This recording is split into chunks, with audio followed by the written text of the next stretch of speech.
Hey guys, welcome to the first episode of Chasing Collections. My name is Shane. This first video is just going to be a little bit of introduction.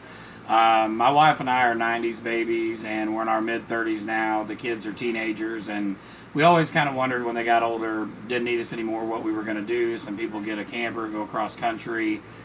Other people buy a motorcycle. For us, we have started collecting. I've always been a collector since I was 18 years old. I started with Coca-Cola. We have a lot of that. We'll show you in some videos later. But the last few months, we have basically just set out on a goal that our kids are going to be graduating in about 4 or 5 years. So our basic plan is to save up our money, get a lot of collectibles built up, and then eventually maybe even save up the money to start a toy store, maybe a small little consignment toy shop. We don't really know.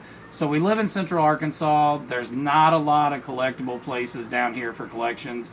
Up north, you guys have toy stores and, Comic-Con and conventions. Down here in rural Arkansas, it's not really that accessible. So we go to flea markets all over Arkansas. Sometimes we drive 30 minutes, sometimes we drive 2 hours. So our goal is just to kind of build some stuff up, save inventory, save up our money, and then one day possibly get into a store, maybe something online. It just kind of depends. But the first thing is inventory. So as you can see, a lot of our stuff is mid 90s, early 90s, early 2000s. We do have some newer stuff. Mostly it's toys, any kind of collections, things like that we're into. My wife and I are both avid collectors, and after about 12 years of marriage and 3 different kids, it is more or less something that we found that we like doing together. I don't know if anybody's been married more than 10 years, but it's hard to find something you like doing with your partner and to share the same interests. So this is kind of what we got into. Our first video is just kind of telling you guys what we're into, showing you a few items, and then after that we're going to start showing you our inventory, and then eventually we'll start recording us going out to flea markets and swap meets and doing the deals and bringing them in. We base our prices on eBay. Our goal is hopefully over the next few years most of the prices will go up, so when we do decide to start selling some of this stuff, maybe there'll be a little bit of profit there. I've been in sales for 17 years. My wife's been on and off for a few years, so we know how to move inventory. It's just collecting it. I do have OCD, and part of the obsessive compulsiveness is you get into these trends and you really get stuck on them, then you move on. So this is the new one. I hope to be stuck on it for a while.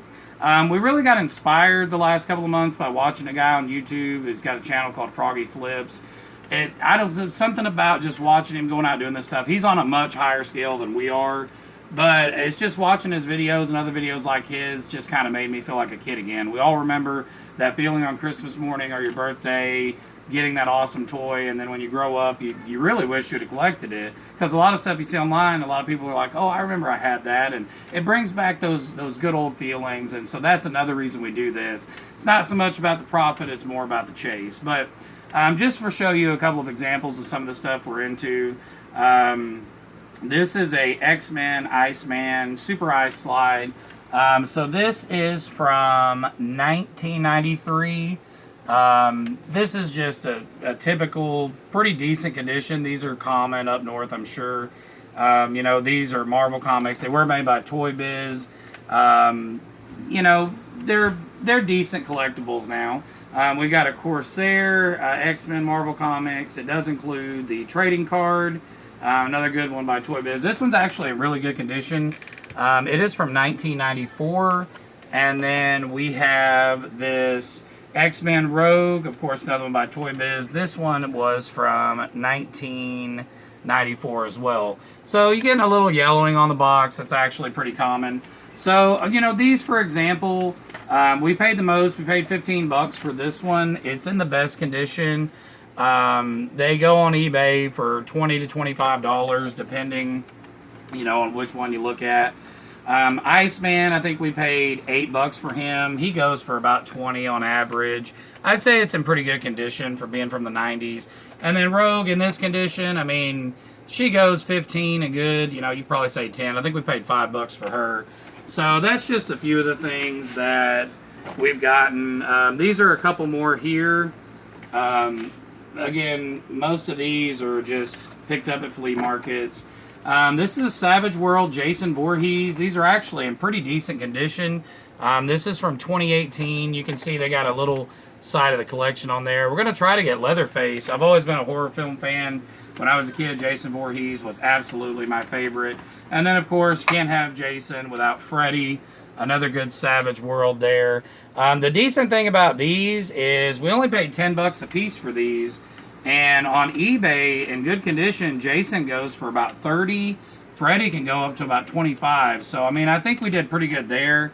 I think those are just going to go up in value. And plus, you know, once you get a good set of them, you got a good collection.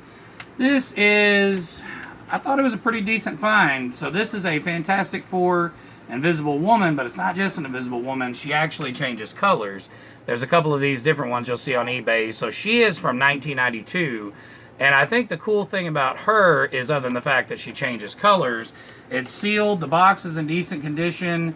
We paid, I want to say, between $5 and $8 for her, and she runs, believe it or not, up to $50 on eBay in decent condition, in good condition. So that's another one, you know, hopefully she'll just go into value. And then this last thing I want to show you, my wife picked this out. This was such a good find. This is a Barbie California Dreamin' with a Beach Boy record on board, and this is from I believe 1987. We paid $10 for this. These go upwards of $50 to $60 on eBay in this condition. So that just kind of shows you an example of some of the things we're in.